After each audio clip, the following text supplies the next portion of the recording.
ఈరోజు ఒక interesting conversation నేను చేసిన ఇప్పటివరకు యూట్యూబ్ టాక్స్ లో ద బెస్ట్ టాక్. మీరు తప్పక చూడండి. ఇటు తిప్పు.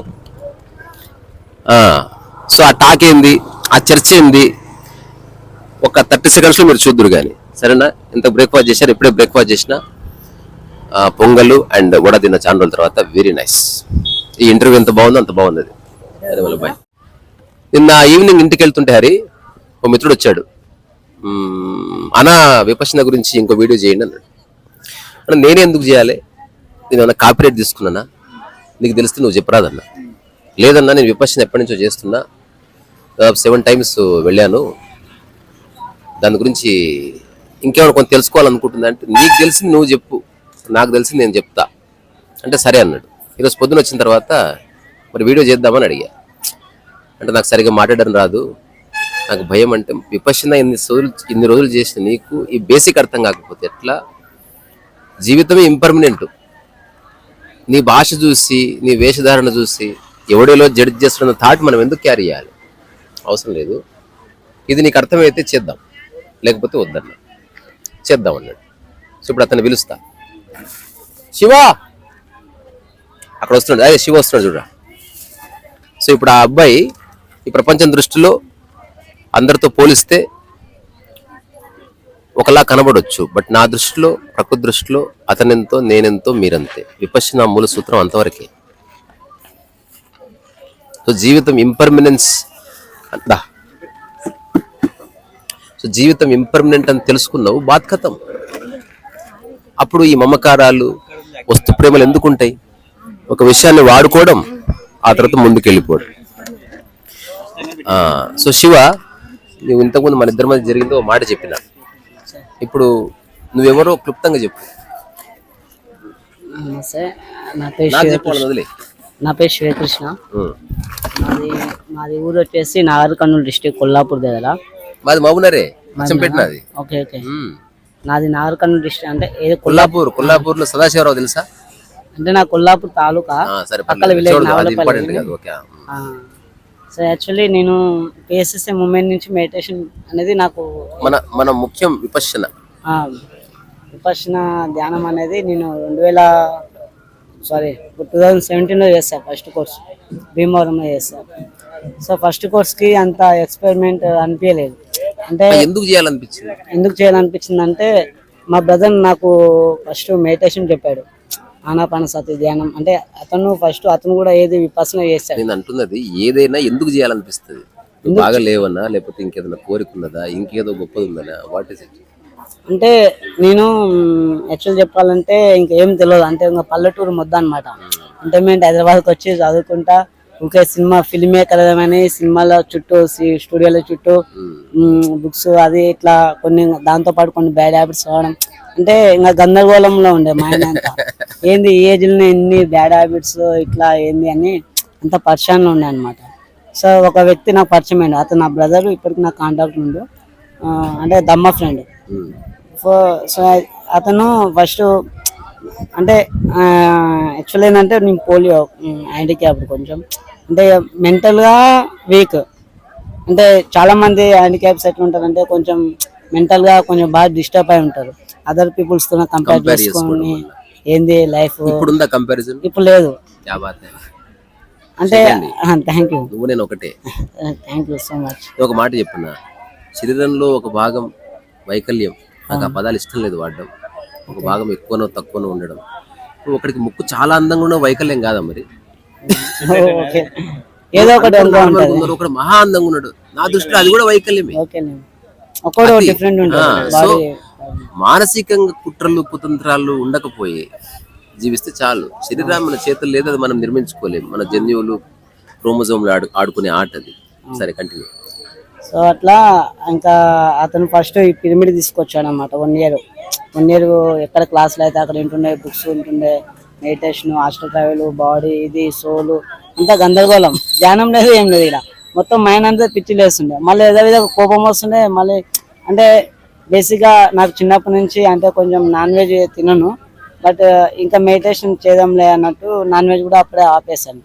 ఇంకా 1 year వరకు పిరమిడ్ మూమెంట్లు ఉండగానే కొంచెం మైండ్ అంతా డిస్టర్బ్ ఉండే. ఇప్పుడు వాళ్ళు చెప్తుంటే అది మనం మంచి పేరని అనిపిస్తుంది, కానీ ప్రాక్టికల్ గా మనకి ఏది ఎక్స్పెరిమెంట్ కాలేదు. అవును. సో విపాసనకి వెళ్ళిన తర్వాత అది ఎట్లా అంటే పక్షికి 2 జన్మలు ఉంటాయి కదా. అంటే ఇప్పుడు కోడి గుడ్డు నుంచి బయటకు వస్తే గుడ్డు నుంచి పక్షి బయటకు వస్తే ఒకటి అది ఏమంటే అది పుట్టింది, నెక్స్ట్ దాని రెక్కలు వస్తే ఇంకో లైఫ్ ఎట్లా ఉంటుందో. సో విపాసన ధ్యానం అనేది తెలిసిన తర్వాత లైఫ్ లో ఎంతో పుణ్యం చేసుకుంటే దొరికింది కదా, ఎంతో పుణ్యం. అంటే దాని మూలం ఏమిటి అసలు? What is it? ఇది విపశ్యన ధ్యానంలో అసలు ఏమర్థమైంది? అది ఏంటంటే పునరుత మరణం పునరుత జననం, జన్మరహిత స్థితి. అది అంటే నువ్వు పుట్టడానికి కారణం ఏంది? తృష్ట, ఏమంటే కోరిక. అంటే విపాసన చేస్తూ పోతే అంతిమ లక్ష్యంగా తృష్ణ అనేది ఉండదు మనిషికి, అంటే బాండింగ్. ఇప్పుడు విపశ్యన చేయాలన్న తృష్ణ కాదా? తృష్ణ ఎందుకు అవుతుంది? నువ్వు నేచురల్ ఉండి నువ్వు నీ లోపల నువ్వు వెళ్ళి నువ్వు సాధన చేసుకుంటానే కదా. ఏదో చేయాలని అనుకోవడం కోరికిందికి రాదా? ఏదో చేయాలని విపశ్యననే చేయాలనుకోవడం కోరికిందికి రాదా? ఊరికి అడుగుతున్నా, ఎంక్వైరీ చేస్తా. ఓకే, కోరిక అని కాదు, అది లైఫ్. అది చేయాల్సిన సాధన లైఫ్, హ్యూమన్ లైఫ్. మనం పుట్టిందే సాధన కోసం నాకు తెలిసినంతవరకు, ఏ మనిషి అయినా సరే. కానీ ఎక్స్ట్రా యాక్టివిటీ వల్ల వాడు ఈ నేచర్ తగ్గట్టు అట్లా ఉన్నాడు. సో విపశ్యన నీ జీవితంలోకి రావడం వల్ల నీ జీవితంలో వచ్చిన పర్ఫెక్ట్ చేంజెస్ ఏమైనా ఉంటే 2-3 చేంజ్ చేయి. అంటే జనరల్ కాకుండా అంతకుముందు అది ఉండేది, విపశ్యన వల్ల అది లేదు, అంతకుముందు అది ఉండేది, విపశ్యన వల్ల పోయింది. ఇక్కడ పద్ధతితో సంబంధం లేదు, నీలో ఏ మార్పు వచ్చింది? నాలో మార్పు అంటే కంపారిజన్ చేసుకోవడము. ఇంకా నేను ఫుల్ గా సినిమా డైరెక్టర్ కావాలని చెప్పేసి సినిమా ఫీల్డ్ వాళ్ళతో నా కాంటాక్ట్ ఉంటుండే. బాగా సినిమాలు చూస్తున్నాయి, ఎంటర్టైన్మెంట్ లో 2-3 సినిమాలు చూస్తున్నాయి. ఇప్పుడు చూసిన ఆ సినిమాలు ఏవి గుర్తులేవు, ఏం సినిమాలు చూసినా నాకే గుర్తులేవు. పిచ్చి పిచ్చి సినిమాలు చూసిన, చిన్న సినిమాలు కానీ పెద్ద సినిమాలు కదా అని చూసిన. సినిమా డైరెక్టర్ కావాలి అంటే అందరూ నన్ను ఎగతాలు చేసేవాళ్ళు, మా ఫ్రెండ్స్ కానీ హాస్టల్లో, ఐటీ గార్డ్ హాస్టల్లో ఉంటుండే. అదే నడవనీకే నీకే చేత కాదు, నువ్వేం డైరెక్టర్ అవుతావు అంటే ఇంకా నా లోపల ఇంకా కసి పెరుగుతున్నాయి. వీళ్ళకి ఏదో చేసి చూపెట్టాలి, నేను స్పెషల్ అని చిన్నప్పటి నుంచి అట్లా ఉంటుండే. సో విపశ్యన ధ్యానం చేయంగా అవన్నీ కాదురా స్వామి, అవన్నీ మళ్ళీ రాగాన్ని ద్వేషాన్ని మళ్ళీ మూట కట్టుకునేటివే, మళ్ళీ అధోగతి పాలు కావాల్సింది. అది రాగద్వేషాలు మూట కట్టుకోకుండా సినిమా తీయలేవా? సినిమా నేను చేద్దాం అనుకుంటున్నా. ఓకే, ఒక్కరి అభిప్రాయం అది. అంటే నేను అలాంటి పాసిబిలిటీ ఉందా లేదా అని? ఉంది, పాసిబిలిటీ ఉంది. సో దానికి చాలా హార్డ్ వర్క్ చేయాలి. ఇంకా నేను ఎట్లా అంటే అది నాకు అదొక ఇన్ఫెక్షన్ పోయింది, ఇంకా కొన్ని బ్యాడ్ హ్యాబిట్స్ పోయినాయి. ఇంకా తర్వాత ఇప్పుడు ఎవరన్నా నిన్నొచ్చి నీ వైకల్యాన్ని ఆధారం చేసుకుని కించపరిస్తే నువ్వేమంటావు? అంటే ఎందుకంటే ఏ వ్యక్తి ఎట్లా అంటాడో తెలియదు. అవును, ఆ వ్యక్తికి నువ్వెవరో తెలియదు, వాడు పాత మనసు తీసుకుని వస్తాడు, ఏదో అన్నాడు దుర్భాషలో, దాన్ని నువ్వు ఎట్లా తీసుకుంటావు? దాన్ని నేను తీసుకుంటే అది నాకు ఫీల్ అవుతాను నేను. సో నేను ఫీల్ అయ్యి నన్ను నేను బాధించుకోవడం కన్నా వానికి అది ఏమంటే వదిలేస్తాను. ఓకే, బాగుంది. సో అట్లా అంటే అది కంపేరింగ్ చేసుకోవడం తగ్గింది. ఇంకా న్యాచురల్గా ఎట్లా ఉండాలి అంటే ఫుడ్ విషయంలో కానీ, మెడిటేషన్, కూర్చొనే విధానము, అంటే చాలా చేంజెస్ వచ్చినాయి ఇది విపశ్యన ధ్యానం వల్ల. ఇది అందరికి చెప్పాలని చెప్పేసి అంటే మోటివేషన్ చెప్తుంటాను, చేస్తుంటాను. ఆనాపానసతి కరెక్ట్ ధ్యానం చేయడము, విపశ్యనకి వెళ్ళానని చాలా మంది చెప్తుంటాను. సో అది బాగుంది. ఇంకా ఇప్పుడు కంటిన్యూ అయిపోయింది. 7-10 days కోర్స్ అయిపోయింది. ఒక సతిపట్టణ చేసా. ఇంకా దమ్మాల ఇంకా ముందుకు వెళ్దాం అనుకుంటున్నా. సో ఇప్పుడున్న ఇంకా కొంచెం ఇంకా అంతిమ లక్ష్యం ఏంది? అంతిమ లక్ష్యం అంటే నాకు ఒక 40-45 years వస్తే నేను ఇంకా అంతిమ లక్ష్యం ఏది ఇక సాధన చేసుకుంటాం. ముఖ్య సాధన విపశ్యన సాధన. ఇప్పుడు ఓకే, ప్రకృతికి సంబంధించింది ఇది. ఓకే, ప్రపంచపరంగా బతకాలంటే డబ్బు కావాలి. అవును. డబ్బు పట్ల నీ ఒపీనియన్ ఏంది? డబ్బు పట్ల అంటే ఈ డబ్బుకి విపశ్యన ధ్యానాలకి ఏమైనా సంబంధం ఉందా? ఉంది. ఎట్లా అంటే డబ్బు ఎన్నో రకాలుగా డబ్బు సంపాదించవచ్చు ప్రపంచకంగా. అయితే ఒకరిని మోసం చేస్తూ, ఇంకేదో చేస్తూ, గ్యామ్లింగ్ చేస్తూ, జూదం ఆడో ఏదో సంథింగ్ వగేరా ఉంటుంది. కానీ ధర్మంగా అంటే సమ్మ ఆజీవ అని ఉంటది. సమ్మ ఆజీవ చేస్తారు, నాకు తెలుసు. వెళ్ళాను, ఇప్పుడు చేయట్లేదు. ఎందుకంటే ఆ విపశ్యన వల్ల ఏది జరగాలో అది నాకు జరిగి బయటకు వచ్చేసాను. ఇప్పుడు డ్రైవింగ్ వచ్చేసింది. ఇప్పుడు డ్రైవింగ్ ఇన్స్టిట్యూట్ పోక్కర్లేదు కదా. కానీ ఆ డ్రైవింగ్ నేర్పించిన వాడిని ఎప్పుడు తలుచుకున్నా మనకు గౌరవం ఉంటుంది. అట్లా సత్యనారాయణ గోయంక గారు అంటే నాకు చాలా ప్రేమ, గౌరవం. అతని గొంతు నాకు పరమ భయానకంగా అనిపించింది. గొంతు తర్వాత రోజుల్లో మహామధురంగా అనిపించింది. ఇప్పటికీ వాడతారు, ఎంత బాగుంటది అసలు. అతని రూపం ఎంత బాగుంటది, ఇట్లుంటాడు మనిషి. ఎక్సలెంట్ ఎలాక్వెన్స్. అతను యువనంలో అతను ఇచ్చిన స్పీచెస్, ఐక్యరాజ్య సమితిలో ఇచ్చిన స్పీచెస్ పిచ్చిపోతుంది అసలు. అంటే చిన్నప్పటి నుంచి భగవద్గీత పారాయణం చేసి అతని జీవితం కొంతవరకు తెలుసుకున్నా, నాకు ఎంత అవసరం అంత తెలుసుకున్నా. అట్లా అంటే సమాజం అంటే మనం సంపాదించేది ఇతరులకు ఇబ్బంది కాకుండా ఎట్లా తెలుస్తుంది అంటే తెలుస్తుంది కదా. ఒక్కరిని అడగవు కదా. నేను పోర్ట్రేట్ వేస్తే 200 అని చెప్పాను, ఒక 2 విత్తలు ఇచ్చాడు. కానీ ఇంటికి వెళ్ళి నాకు అన్నాడు ఎక్కువ అనిపిస్తుంది అబ్బా, వాడు దొంగ నా కొడుకు ఎక్కువ తీసుకున్నాడు. ఇప్పుడు అతనికి ఇబ్బంది అయింది, నాకెట్లా తెలుస్తుంది? అంటే నీకు తెలియదు అంటే ఫస్ట్ నేను ఓన్లీ ఎంక్వైరీ చేస్తున్నా, అంటే కావాలని నీ మైండ్ లో గుజ్జంతా వినిపిద్దామని నా కోరిక. అంటే మనం ఫస్ట్ నువ్వేం చేస్తున్నావు తెలుసా, నీ అనుభవం నుంచి చెప్తున్నావు, అది బాగుంది. ఇన్ఫర్మేషన్ చెప్తలేవు, మా సార్ ఏం చెప్పాడు మాకు అట్లా చెప్తలేవు, నాకు ఇట్లా అనిపిస్తుంది. అందుకని నేను ఇంతసేపు చర్చ చేస్తున్నా. అంటే మనం ఫస్ట్ ఇంటర్లింక్ అయితే ఎంత ఏంది అనేది మనం మాట్లాడుకుంటే మన వరకు మనం కరెక్ట్ అనిపిస్తే, న్యాయంగా అనిపిస్తే అది ఓకే కరెక్ట్. అవతలోడు ఏమనుకున్నది అది సెకండ్. ఆన్సర్ ఏంటంటే అతనికి ఒకవేళ ఇబ్బంది అనిపిస్తే అప్పుడే చెప్పవలసి ఉండే, అవును అది అతని డ్యూటీ. మనమేం బలవంతం చేసేవాళ్ళం కాదు, ఒప్పించేవాళ్ళం కాదు. తద్వారా ఆ పాప నాకు అంటుకోదు. తద్వారా ఆ 200 నేను న్యాయంగా నిర్ణయం చేశాను. అంతే. ఇంకా గర్ల్ ఫ్రెండ్స్ ఉండే అంటే పోయింది. అంటే ఇంకా ఒక అమ్మాయిని లవ్ చేశాను, అమ్మాయి యాక్సెప్ట్ చేయలేదు. సరే అది కూడా అంటే ఇంకా ఇంటర్ వేరే క్యాస్ట్ అన్నమాట. సో అట్లా ఫ్యామిలీ ఆ అమ్మాయి కూడా ఇంకా అంటే మెడిటేటరే, కానీ ఇంకా కొంచెం అంటే సెట్ కాలేదు. సో మెడిటేటర్ అయిన కూడా యాక్సెప్ట్ చేయలేదు. అంటే ఇంకా కొంచెం రావాలి మెడిటేటర్ అంటే అంటే ఇంకా ఆమె ప్రాపంచికంగా కొన్ని ఉందన్నమాట. సో వర్కౌట్ కాలేదు. మైండ్లో ఇప్పుడైతే ఏం లేదు అట్లా. కాకపోతే ఇంట్లో మ్యారేజ్ చేసుకోమంటారు, చేసుకోలేదు అనేది. ఇంకా ఇప్పుడు గారే చేసుకున్నారు మ్యారేజ్. నేను ఒక అమ్మాయితో ఉంటుంది అంటే వివాహం సరిగ్గా అర్థం చేసుకుంటే అది అడ్డంకి ఎప్పటికి కాదు, దేనికి కూడా. అవును కాదు. ఇప్పుడు మనం అనుకున్నట్టు ముందే నిర్ణయించుకుంటే ఏ ప్రాబ్లం ఉండదు. అట్లాంటి ఒక అవకాశం ఉంటే అందులో దుంకు. అలాంటి అవకాశం కోసం చూస్తున్నా. చూడు, భయపడి పారిపోతలేవుగా. మన ఇద్దరం స్నేహితులం ఆ విషయం. ఇంకా ఈ ప్రపంచాన్ని చూస్తే నీకేమనిపిస్తుంది? ఒక విపశ్యన ధ్యానిగా అక్కడి నుంచి మాట్లాడు, మామూలు జనరల్ కాన్వర్సేషన్ కాదు. ఇప్పుడు హఠాత్తుగా ఈ డెవలప్మెంట్, ఇది సభలు, జనాలు రావడాలు, ఊగిపోవడాలు, వీటిని చూస్తే ఏమని వాట్ ఇస్ ఇట్? అంటే ఏది చేయను అది మర్చిపోయి ఎక్స్ట్రా యాటిట్యూడ్ చేసుకుంటున్నారు. అంటే దుఃఖాన్ని ఇంకా అంటే రాగాన్ని, దేశాన్ని ఇంకా ఏమైనా జనరేట్ చేసుకుంటారు అనమాట. అంటే వాటిని మళ్ళీ తొలగించుకోవడానికి వాళ్ళకు దాని తగ్గట్టు మళ్ళీ మూల్యం వాళ్ళు అది ఏమైనా చేసుకోవాలి. ఇప్పుడు చివరి ఒక పిచ్చి ప్రశ్న వేస్తా, ఇంకో 2 పిచ్చి ప్రశ్నలు వేస్తా. అసలు ఈ భూమి మీద ఎవ్వరు లేరు అనుకో, మెడిటేషన్ ఉంటుందా? ఉండదు. ఎందుకు? ఉంటది కానీ భూమి మీద అంటే తెలియదు. నేను మెడిటేషన్ చేయాలంటే ఇతరులు మెడిటేషన్ చేస్తున్నాయి కదా, అంటే ఇది ఉంది అనేది మనకు తెలిసేది. మనం మెడిటేషన్ చేయాలన్న ఆలోచన రావడానికి నీ సమస్యనా వేరే వాళ్ళ కారణం? సమస్య నాదే కదా, వేరే వాళ్ళ కారణం మీద. అంటే నాకు దుఃఖం అనిపిస్తే ఏదో ఉంది, కళ్ళు మూసుకుంటే ఆటోమేటిక్ గా ఇప్పుడు మెడిటేషన్ చేయడం కూడా ఏదో పడుకుంటాడు, కన్ను మూసుకుంటాడు ప్రశాంతత కోసం. అంటే నా లోపల నాకు ప్రాబ్లం ఉన్నప్పుడు కూడా నేను ఏదో ఒకటి చేసుకోవాలనిపిస్తుంది కదా. సో అట్లా మెడిటేషన్ అనేది న్యాచురల్ గా వచ్చేస్తుంది. ఆడు యోగి ఆ టైప్ ఆఫ్ ఉంటే. సో అది ఇప్పుడు చాలా మంది గురువులు చెప్తున్నారు, నేను దాన్ని డిఫర్ చేస్తున్నా, ముందే చెప్తున్నా. అదేంది? ఒక పర్వతం ఉంది, కొండ ఉంది, అన్ని మార్గాలు శిఖరానికి చేరుతాయి. అట్లనే అన్ని ధ్యాన పద్ధతుల యొక్క ముఖ్య లక్ష్యం ఒకటే అంటున్నారు. నాకు అట్లా కనిపిస్తుంది. అవును, అది అబద్ధం. అంటే ఇదేంది సెక్యులర్ స్పిరిచువాలిటీ. ఇది అంటే ఎవరిని నొప్పించకుండా చెప్తున్నారు. అన్ని మత సాంప్రదాయాల్లో ఒకటే శిఖరాన్ని, అయ్యా నమస్కారం, ఒకే శిఖరానికి చేరతలేవు. అన్నిటి లక్ష్యం ఒకటి కాదు, ఒక్కొక్కరికి ఒక్కో లక్ష్యాలు ఉంది. కొందరు శిఖరం మీదకి పోతున్నారు, కొండ మీదకి పోతున్నారు, కొందరు కిందికి పోతున్నారు. మళ్ళీ అందరూ చెప్తారు అల్టిమేట్ అంటున్నారు. ఇప్పుడు నేను 5,000 సంపాదించిన అల్టిమేట్ మనీ ఇది అంటున్నా.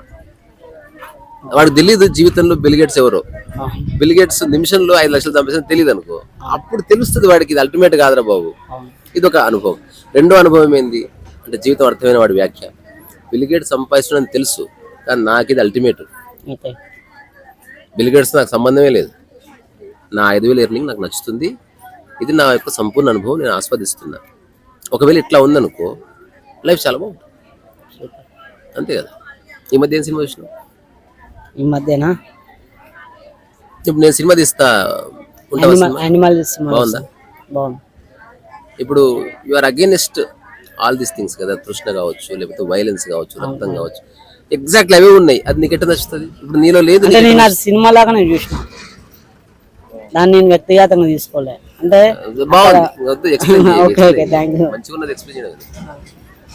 సినిమాగా చూడడం అయిపోయింది, బాధ కథ. నిజంగా నీ ఎదురు జరిగితే సినిమాలో చూస్తావా?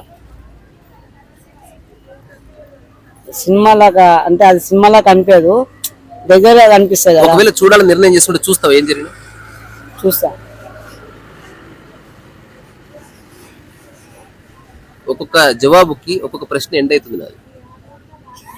అంటే నువ్వు సరిగ్గా చెప్పకపోతే చాలా ప్రశ్నలు వస్తాయి. ఓకే. అంటే సరైన భోజనం పెడితే ఆకలి వీకినట్టు. అవును. ఓకే.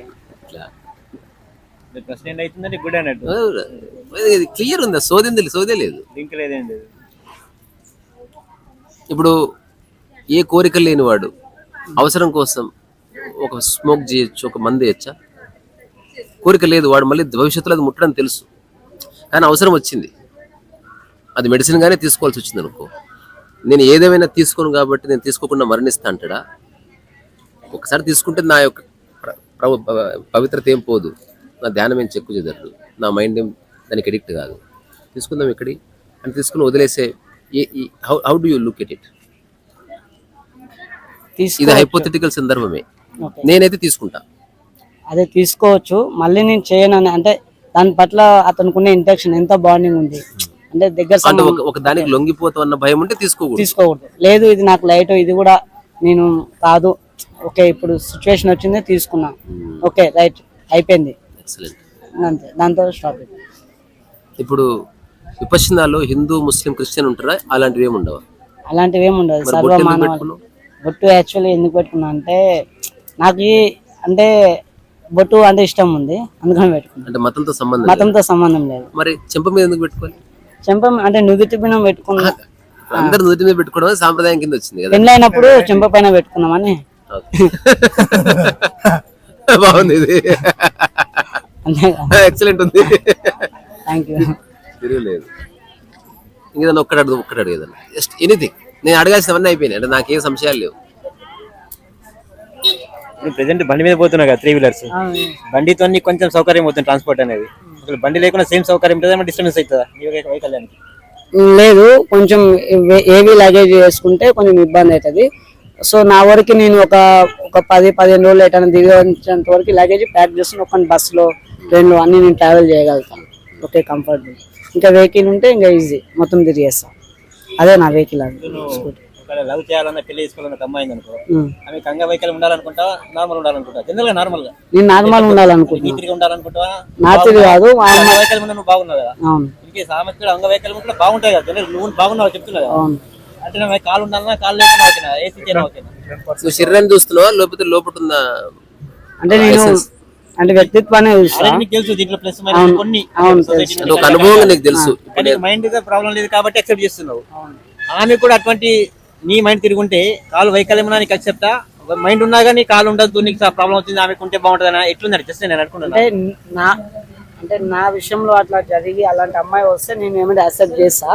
బట్ నేనేంటంటే నేను ఒక నార్మల్ అమ్మాయి అయితే బాగుంటది అని నా ఎక్సలెంట్ ఉంది. చాలా రోజుల తర్వాత నా మైండ్ ఆగిపోయింది ఈరోజు, ఎంత బాగుందో. అంటే నేనేదో నిన్ను ఊరించడానికి చెప్పట్లే, నిజంగా బాగుంది. This should be the essence of any practice. సాధన కొనసాగుతుంది.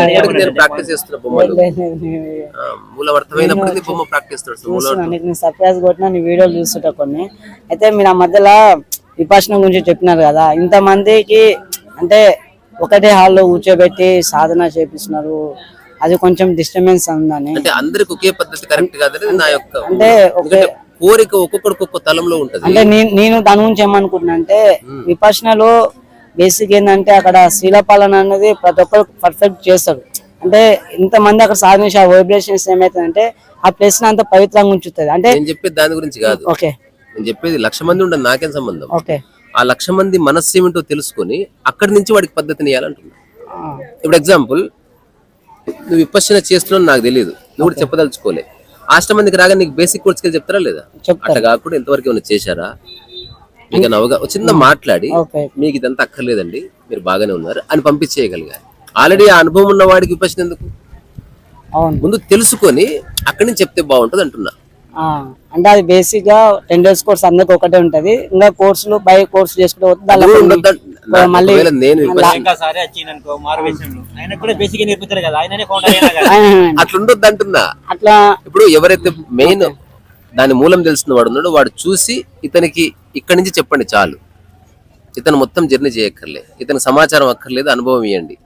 ఇతనికి కొంత ఇన్ఫర్మేషన్ అవసరం, అనుభవం అవసరం, కొంచెం స్ట్రిక్ట్ అవసరం ఇతనికి. సో వ్యక్తికి డాక్టర్ ప్రిస్క్రిప్షన్ లాగా ధ్యానం ఉండింటే తొందరగా గట్టు మీద పడవచ్చు. ఇది నా అబ్జర్వేషనే. నేను ఏ ఆశ్రమాలకు అగెనిస్ట్ కాదు, నాకు ఇష్టం. ఇంకా నేను పోయి తినొస్తా, నాకు నచ్చుతుంది మనుషులు సందడి, ఇరుక్కుపోకుండా అన్నిట్లో ఉంటా. అయితే అక్కడ బేసిక్ గా టైప్ ఆఫ్ కోర్స్ ఒకటే ఉంటది, కానీ కోర్సు లెవెల్ అంటే సాధనకి మాత్రం అది కరెక్ట్ ప్లేస్. అంటే ఆల్రెడీ సాధ్యమయ్యి వచ్చిన వాడికి ఆల్రెడీ సాధ్యమే. ఉదాహరణకి దీని అంతిమ లక్ష్యం తృష్ణ లేకపోవడం కదా. ఆ విషయం నాకు తెలియదు, నాకు ఏ తృష్ణ లేదబ్బా. నన్ను కోర్సులో కూర్చోబెడతావా, నాతో కాసేపు మాట్లాడి నీకే తృష్ణ లేదు, నీకు ఎందుకు నీకు అనవసరం అనిపిస్తే నువ్వు కోర్సుకి వెళ్ళాల్సిన అవసరం లేదు. అది నాకు తెలియక వచ్చాను, నువ్వు చెప్పాలి కదా. గుర్తించి అక్కడ గుర్తించి నాకు తెలియదు ఆ కోర్స్ ఏమిటో, ఇక్కడ ఏదో ఉందని వచ్చాను, నాకు మూలం తెలీదు. ఇక్కడ బేసికల్ దీని లక్ష్యం ఏంటంటే కోరిక లేకపోవడం. నీకేమైనా ఉన్నాయా కోరికలు? ఉన్నాయండి అంటే అయితే జాయిన్ అండి. నాకు ఏ కోరికలు లేవు సార్. అది కొంతసేపు మాట్లాడి నిజంగా కోరికలు ఏమో తెలిసింది అనుకో, మీకు ఎందుకు సార్ ఇది వెళ్ళండి అని చెప్తే అయిపోతుంది అంటున్నాను నేను. అట్లా ఒక్కరు కూడా తారసపడలేదా? అది నేను చెప్పేది. డాక్టర్ ఉన్నాడు, నీకు స్కాన్ చేసినాక నీకే ప్రాబ్లం లేకపోతే మెడిసిన్ ఇయ్యరు కదా. నువ్వు బాగానే ఉన్నావు పో అని పంపిస్తలేరా? పంపించాలి కదా అంటున్నా. అది మినిమం. నువ్వు ఒక ధ్యానులను గుంపుగా చూస్తున్నావా, వ్యక్తిగతంగా చూస్తున్నావా అనేది ముఖ్యమైన విషయం. ఇది నేను జీవితకాలం ఆర్గ్యూ చేసే విషయాల్లో ఒక సరదా ఆర్గ్యుమెంటే. I'm not against anybody. వాటి వల్ల ఎంతో కొంత ప్రశాంతత వస్తుంది, ఐఎమ్ ఓకే. నేను చెప్పే విషయాలు అంతిమ లక్ష్యం గురించి ఆలోచించేవాడు అట్లాంటి వాడు చేస్తే ఎట్లా ఉంటుంది అనే కాంటెక్స్ట్ అంతే.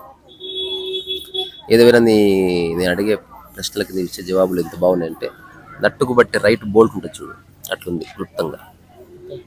అంటే ఒక జీవితాన్ని అర్థం చేసి ప్రశ్న ఎంతైనా అడగొచ్చు, కానీ జవాబులు ఇచ్చేవాడు క్లుప్తంగా ఇస్తున్నాడంటే మైండ్లో క్లారిటీ ఉన్నట్టే. వాడు ఏదో గొప్పగా చేస్తాడని కాదు. ఏమో నాకైతే వెరీ సాటిస్ఫైడ్. సరే మళ్ళీ ఒకసారి బాయ్ చెప్పు. ఒకసారి నీ బండి మీద తిరుగుదాం.